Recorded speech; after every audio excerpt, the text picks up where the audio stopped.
ಆದಿಕಾಂಡ ಅಧ್ಯಾಯ 3.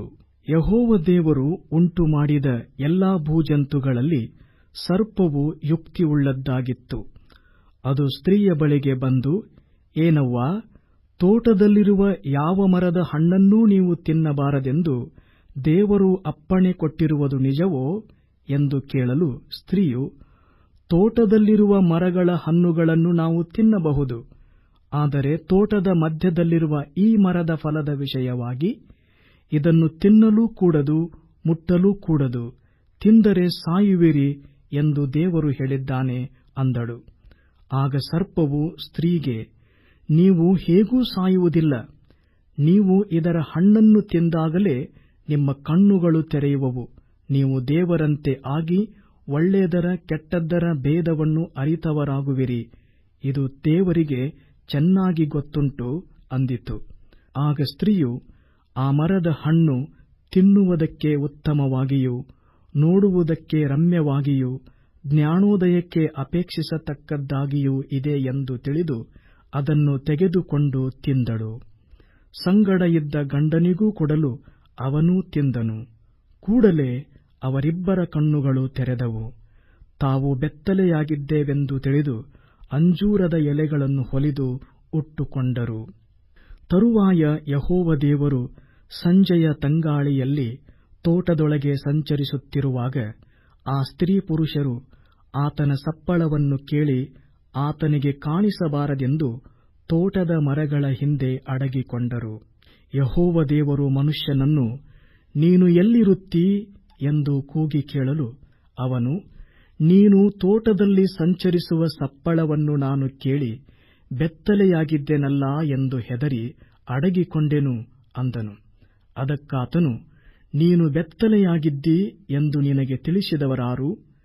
ತಿನ್ನಬಾರದೆಂದು ನಾನು ನಿನಗೆ ಆಜ್ಞಾಪಿಸಿದ ಮರದ ಹಣ್ಣನ್ನು ತಿಂದೀಯಾ ಎಂದು ಕೇಳಲು, ಆ ಮನುಷ್ಯನು, ನನ್ನ ಜೊತೆಯಲ್ಲಿರುವುದಕ್ಕೆ ನೀನು ಕೊಟ್ಟ ಸ್ತ್ರೀಯು ಆ ಮರದ ಹಣ್ಣನ್ನು ನನಗೆ ಕೊಟ್ಟಳು, ನಾನು ತಿಂದೆನು ಎಂದು ಹೇಳಿದನು.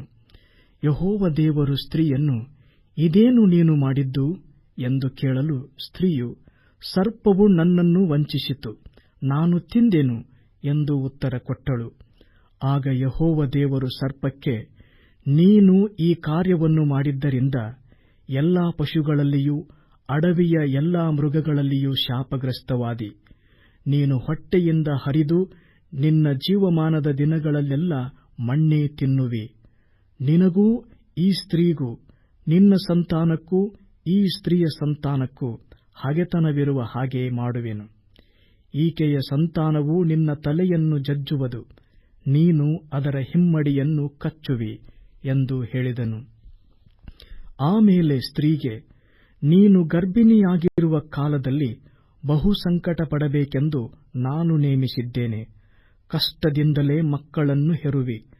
ಗಂಡನ ಮೇಲೆ ನಿನಗೆ ಆಶೆಯಿರುವುದು, ಅವನು ನಿನಗೆ ಒಡೆಯನಾಗುವನು ಎಂದು ಹೇಳಿದನು. ಮತ್ತು ಪುರುಷನಿಗೆ, ತಿನ್ನಬಾರದೆಂದು ನಾನು ನಿನಗೆ ಆಜ್ಞಾಪಿಸಿದ ಮರದ ಫಲವನ್ನು ನೀನು ಹೆಂಡತಿಯ ಮಾತು ಕೇಳಿ ತಿಂದ ಕಾರಣ ನಿನ್ನ ನಿಮಿತ್ತ ಭೂಮಿಗೆ ಶಾಪ ಬಂತು. ನಿನ್ನ ಜೀವಮಾನವೆಲ್ಲ ದುಡಿದು ದುಡಿದು ಭೂಮಿಯ ಹುಟ್ಟುವಳಿಯನ್ನು ತಿನ್ನಬೇಕು. ಆ ಭೂಮಿಯಲ್ಲಿ ಮುಳ್ಳುಗಿಡಗಳು ಕಳೆಗಳು ಬಹಳವಾಗಿ ಹುಟ್ಟುವವು. ಹೊಲದ ಬೆಳೆಯನ್ನು ಅನುಭವಿಸುವಿ. ನೀನು ತಿರುಗಿ ಮಣ್ಣಿಗೆ ಸೇರುವ ತನಕ ಬೆವರಿಡುತ್ತಾ ಬೇಕಾದ ಆಹಾರವನ್ನು ಸಂಪಾದಿಸಬೇಕು. ನೀನು ಮಣ್ಣಿನಿಂದ ತೆಗೆಯಲ್ಪಟ್ಟವನಲ್ಲವೋ, ನೀನು ಮಣ್ಣೇ, ಪುನಃ ಮಣ್ಣಿಗೆ ಸೇರತಕ್ಕವನಾಗಿದ್ದಿ ಎಂದು ಹೇಳಿದನು. ಆ ಮನುಷ್ಯನು ತನ್ನ ಹೆಂಡತಿಗೆ ಹವ್ವ ಎಂದು ಹೆಸರಿಟ್ಟನು, ಯಾಕಂದರೆ ಬದುಕುವವರೆಲ್ಲರಿಗೂ ಅವಳೇ ಮೂಲ ಮಾತೆ. ಯೆಹೋವ ದೇವರು ಆದಾಮನಿಗೂ ಅವನ ಹೆಂಡತಿಗೂ ಚರ್ಮದ ಅಂಗಿಗಳನ್ನು ಮಾಡಿ ತೊಡಿಸಿದನು. ಮತ್ತು ಯೆಹೋವ ದೇವರು, ಈ ಮನುಷ್ಯನು ಒಳ್ಳೆಯದರ ಕೆಟ್ಟದ್ದರ ಭೇದವನ್ನರಿತು ನಮ್ಮಲ್ಲಿ ಒಬ್ಬನಂತಾದನಲ್ಲ, ಇದರಿಂದ ಇವನು ಕೈಚಾಚಿ ಜೀವವೃಕ್ಷದ ಫಲವನ್ನು ಸಹ ತೆಗೆದು ತಿಂದು ಶಾಶ್ವತವಾಗಿ ಬದುಕುವವನಾಗಬಾರದು ಅಂದುಕೊಂಡು ಅವನು ಉತ್ಪತ್ತಿಯಾದ ಭೂಮಿಯನ್ನೇ ವ್ಯವಸಾಯ ಮಾಡುವುದಕ್ಕಾಗಿ ಅವನನ್ನು ಏದೇನ್ ತೋಟದಿಂದ ಹೊರಡಿಸಿಬಿಟ್ಟನು.